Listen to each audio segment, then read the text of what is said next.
안녕하세요. 사랑부동산 이정영 대표입니다. 오늘은 고객 경험 서비스 두 번째 시간입니다. 서비스의 리더는 누구일까요? 누가 리더일까요? 리더십은 서비스십입니다. 명령자의 입장에서 모든 것을 혼자 하는 리더가 아니라 서비스맨처럼 부하 직원들이 즐겁게 자기 자신이 가진 능력을 최대한 발휘해서 가치를 실현할 수 있도록 서비스하는 서비스맨이 되어야 하니까요. 그래서 리더는 서비스맨이다. 이렇게 말씀하는 것 같습니다. 그 다음에 이제 리더는 어떤 패러다임을 가져야 할까요? 해서 하향식 관리라는 리더십의 낡은 패러다임을 버리고 고객과 가장 밀접한 관계에 있는 임직원들을 중요하게 생각하는 새로운 패러다임을 가져야 한다고 생각합니다. 그래서 이러한 모양이 아니라 이렇게 최고 경영자가 이렇게 밑으로 내려오게 되는 거죠. 서번트 리더자가 돼야 된다는 그런 내용 같습니다. 다음에 이제 보면 낡은 패러다임에서 새로운 패러다임으로 이렇게 너무나 잘 아는 거기 때문에 이제 넘어가겠습니다. 그 다음에 이제 볼 것은 중요한 대화법에 대해서 알아보도록 할 텐데요.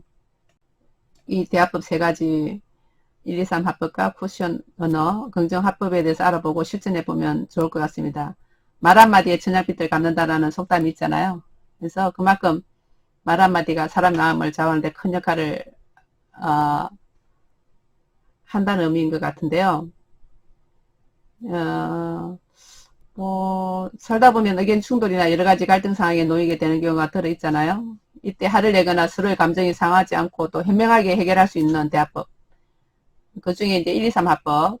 1분 이내에 주제를 던지고 2분 이상 상대방 이야기를 듣고 3분 이상 맞장구를 쳐주는 건데요. 또 이제 이렇게 볼 수도 있죠. 1분 이내에 주제를 던지고 2분 이상의 상대방 이야기를 듣고 이것보다 3번 이상 맞장구 치는 것보다 한 번 말하고 2번 들어주고 3번 맞장구 쳐주는 거. 또 이렇게도 볼 수 있습니다. 이것은 대화에 있어서 내가 말하기보다는 상대방이 더 많은 말을 하도록 유도해서 상대방의 의도와 속마음을 유추하고 나에 대한 경계심을 늦추도록 하는 대화법이라 할 수 있어요. 그래서 1, 2, 3 합법 시에는 이제 그 올바른 자세는 상대방의 눈을 바라보고 고개를 끄덕이면서 대화에 집중하고 있다는 태도를 보이는 것이 좋습니다. 예를 들어서 그랬군요. 저런 이렇게 됐다는 말씀이군요. 이러면서 다양한 맞장구를 통해서 적극적인 경청의 태도를 유지하는 것이 좋죠. 이제 두 번째 알려드릴 대화법은 직장 생활에서 활용하기 좋은 쿠션 언어인데요. 쿠션 언어란 다소 근위적으로 들릴 수 있는 딱딱한 말을 쿠션처럼 폭신하고 부드럽게 전달하는 대화법 스킬인데요. 말 앞에다가 괜찮으시다면, 실례가 안 된다면, 바쁘시겠지만, 죄송하지만 이 말 안을 붙이는 거거든요. 이처럼 대화법에 몇 마디 말만 더 붙였을 뿐인데 상대방으로 하여금 존중받고 배려받고 있다는 느낌을 갖게 하는 마법 같은 힘을 가지고 있다고 해요. 그 다음에 이제 마지막으로 긍정합법인데요. 긍정합법은 부정적인 상황을 설명하거나 안내할 때 긍정적인 단어를 사용하는 대화법 스킬인데요. 뭐 예를 들어서 신분증 사본 보내주지 않으면 처리가 안 됩니다. 이렇게 하는 부정적인 문장이 아니라 신분증 사본을 보내주시면 처리가 가능합니다. 라고 긍정적인 문장을 사용한다는 것이죠. 그래서 이 합법을 사용하면 불가능하다는 말보다도 가능하다는 말을 더 많이 사용하기 때문에 상대방으로 하여금 업무 처리에 신뢰를 느낄 수가 있대요. 그래서 어쨌든 뭐 이렇게 많은 긍정적인 언어를 쓰다 보면 이제 마인드도 긍정적인 마인드로 함량이 되겠죠. 그래서 좋은 대화법이라 할 수 있습니다. 그 다음에 이제 알아볼 것은 서비스 리더십에 대해서 알아볼 텐데요. 서비스 리더십은 아까도 말했던 어떤 그 서번트 리더십의 발휘에 있어서 내부 고객부터 내가 함께하는 내부 고객이 행복해야 외부 고객이 만족으로 이어진다는 것이거든요. 리더십이 발휘될 때. 그래서 서번트 리더와 달리 전통적 리더는 뭐 이렇잖아요. 자신의 경험이나 지식이 부하의 지식보다 위에 있다고 생각하기 때문에 자기의 틀 안에다가 부하들을 가두려고 해요. 그래서 부하들이 비판하거나 반대 의견을 무시하는 경향이 있거든요. 그렇지만 서번트 리더는 자기 시간 중에 많은 시간을 구성을 위해서 사용하지요. 즉 이제 업무 현장을 돌아다니면서 구성원 애로사항도 경청하고 또 일을 해결해서 대부분 시간을 할애하는데 이 서번트 리더는 목표 수립 과정에서도 부하와 충분한 커뮤니케이션을 활성화시켜서 크고 작은 정보를 모두 공유하는 반면에 전통적 리더는 위에서 그냥 하달식으로 일반적 커뮤니케이션에 익숙해가지고 이렇게 사업을 운영하게 되는데 여러분은 어떤 리더십을 가지고 계신가요? 네, 서번트 리더십을 발휘해서 이렇게 내부 고객의 만족을 시키고 그 다음에 그 만족으로 인해서 외부 고객의 만족도 이끌어내는 그러한 이제 탁월한 리더십을 발휘되기를 바라봅니다. 그 다음에 이제 중요한 것은 원칙 중심의 리더십인데 이것은 이제 스티브 코비가 쓴 책 이름이기도 해요. 그 내용을 보면 우리가 세상 일을 통제하는 것이 아니라 원칙이 통제한다는 것이죠. 우리는 자신의 행동을 통제하지만 이런 행동의 결과는 원칙이 통제한다라고 말하고 있어요. 공을 위로 던지면 아래로 떨어지듯이 이것이 자연법칙이자 원칙이라는 거죠. 그래서 뭐 요즘에 이게 계속되는 변화 요구에 이제 단기적 처방에만 급급한 나머지 성공적인 변화에 실패하고 있는 것은 리더가 방향을 모르고 흔들리고 있기 때문이라는 거죠. 그래서 뭐 삶의 중심에 무엇을 놓고 살아야 하는지를 불분명하기 때문에 그 어떤 원칙 없이 흔들린다라는 건데 어쨌든 그 원칙 중심의 삶이야말로 혼돈과 변화의 그물살 속에 흔들리지 않는 삶을 제대로 세울 수 있는 가장 안정적이고 움직이지 않고 흔들리지 않는 기초가 되는 그래요. 그래서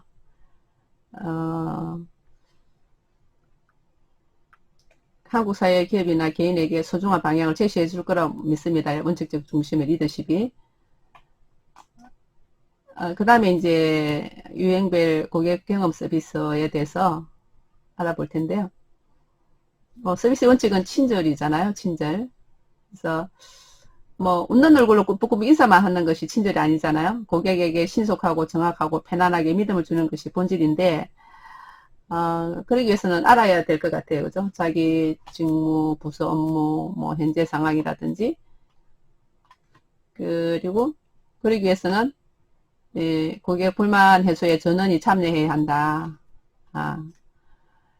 그리고 친절은 아까 말씀드린 대로 웃는 얼굴로 꾸벅꾸벅 인사만 하는 것이 아니다. 고객에게 신속 정확, 편한 믿음을 주는 것이 본질이다.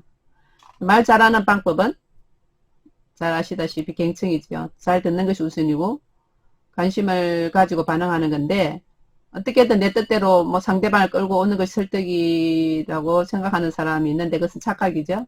설득은 상대방을 속이는 것이 아니라 상호간의 소통을 통해서 원하는 결과를 도출하는 것인데 어떤 행동을 하든 내 욕구만 충족시키면 되는 것이 아니잖아요.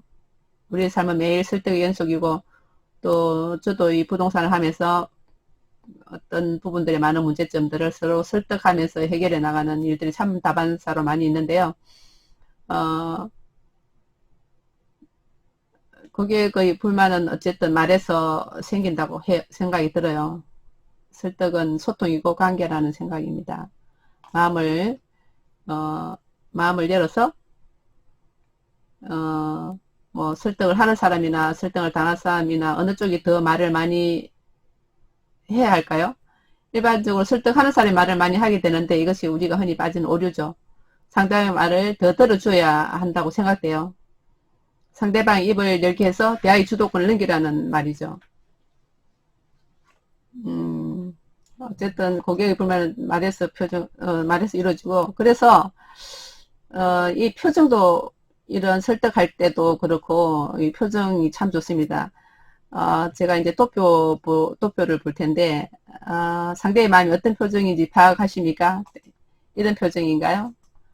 이런 표정, 이런 표정, 이런 표정.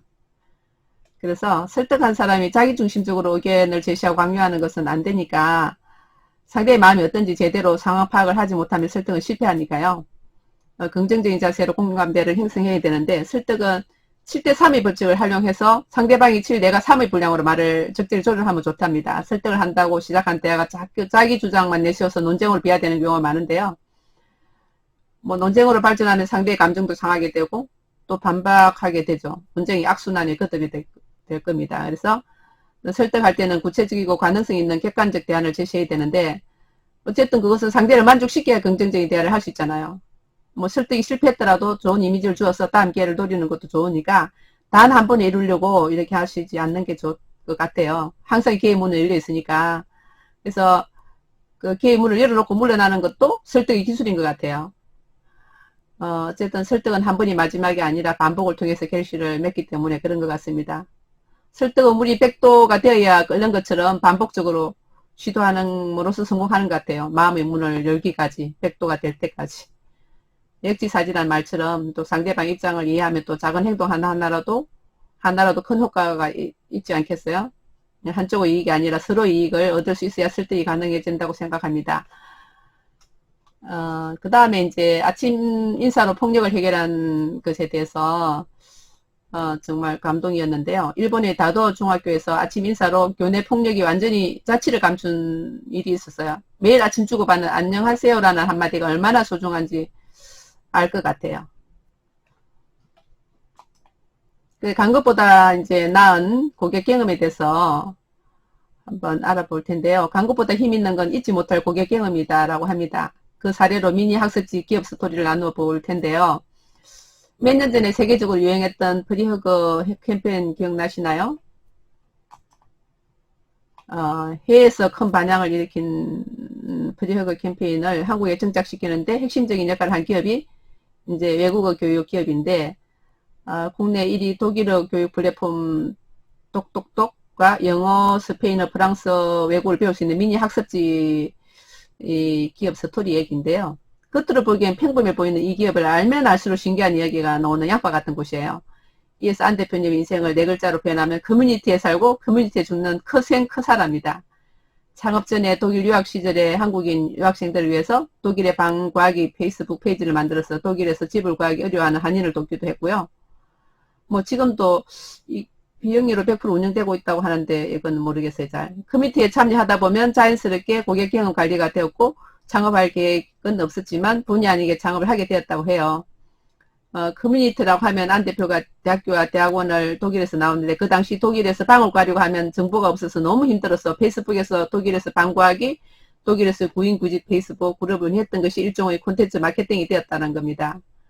이렇게 나눠만 주시면 어떻게 먹고 살아요? 이런 말씀도 하시는데 이렇게 커뮤니티를 운영하다 보니까 자연스럽게 팬이 생겼고 그러다 온라인 독일어 강의 콘텐츠까지 만들게 됐대요.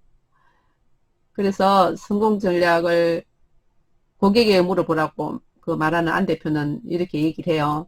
제가 부모님이나 투자자 도움도 없이 오로지 제 손으로 사업을 시작했는데 그러다 보니 리스크를 크게 지기 부담스럽더라고요. 그래서 항상 사업 초기부터 고객들에게 먼저 물어보는 습관이 있었대요. 이게 참 미니 학습지 기업 스토리인데 커뮤니티 그 다음에 프리허그에서 이제 이렇게 고객 경험을 얻게 됐고 고객이 그 경험을 통해서 이분에 대한 이제 좋은 이미지를 가졌겠죠. 그래서 고객이 원하는 방향으로 했다라는 거하고 그 다음에 방과기 커뮤니티 파티 뭐 벼룩시장 조 기억 나눔 감성 서비스로 이분이 이제 성공했다는 얘기입니다. 그 다음에 이제 고객 경험은 어쨌든 가정 중심적이다. 양에서 질로 더 나아가서 객의 시대, 감성을 파는 시대, 고객이 경험하는 모든 순간과 공간을 긍정적으로 만드는 등 고객 중심이 전환이 되고 있다. 예를 들어서 요즘에는 병원의 영안실도 가장 전망이 좋은 15층 꼭대기, 천국과 가까운 곳이기 때문이라고 해요. 어쨌든 고객 만족에서 더 들어간 고객 경험을 그 가정 결과 중심이 아니라 가정 중심적이라는 거 하면서 오늘 여기까지 부동산 경영 노하우에 대해서 함께 나눠봤습니다. 감사합니다. 늘 건강하십시오.